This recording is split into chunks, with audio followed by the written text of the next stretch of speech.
Okay అండి. మా పిల్లలు మంచిగా రెడీ అవుతున్నారు. ఎందుకనుకున్నారు, రాఖీ పండగ కదండీ! వాళ్ళ తాతకి రాఖీ కట్టాలనేసి మంచిగా రెడీ అవుతున్నారు. ఎందుకంటే వాళ్ళ చెల్లి వచ్చి ఎప్పుడు రాఖీ కట్టదు. అందుకని మా పిల్లలే రాఖీ కట్టారు.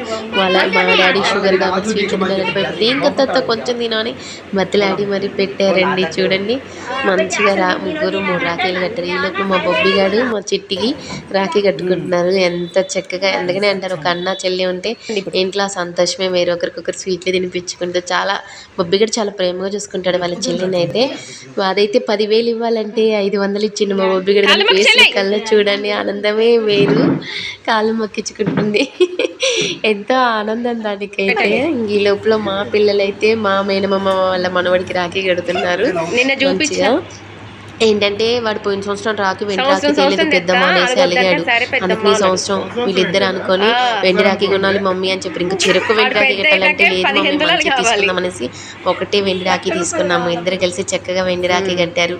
మా పిల్లలు అయితే ప్రతి సంవత్సరం నీకు వెండి రాఖీ తెచ్చి కడతారు చింటూ చెల్లెలు ఇద్దరు వచ్చి అక్కలు ఇద్దరు వచ్చి అని చెప్పాను. సరే పెద్దమ్మ అన్నాడు.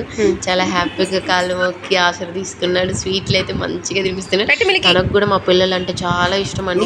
చూసుకుంటారు పిల్లల్ని. ఈ లోపల మా పిల్లలకి మా ఆయనకి రాఖీ కట్టే వాళ్ళు ఎవరు లేక వాళ్ళ చెల్లి రాఖీ పంపించిన రాఖీ తోటి వాళ్ళ ఇద్దరు బిడ్డలతో రాఖీ కట్టించారు. ప్రతి సంవత్సరం నేను మా ఆయనకి రాఖీ కడతానండి. ఎందుకంటే ఒక భార్య భర్తకి రాఖీ కట్టినాక ఆ బంధమే గొప్పది. తర్వాత బయట వాళ్ళు కట్టాలి నిజం చెప్పాలంటే. అందుకని వాళ్ళిద్దరు కట్టారు. చాలా హ్యాపీ అనిపించింది. బాయ్.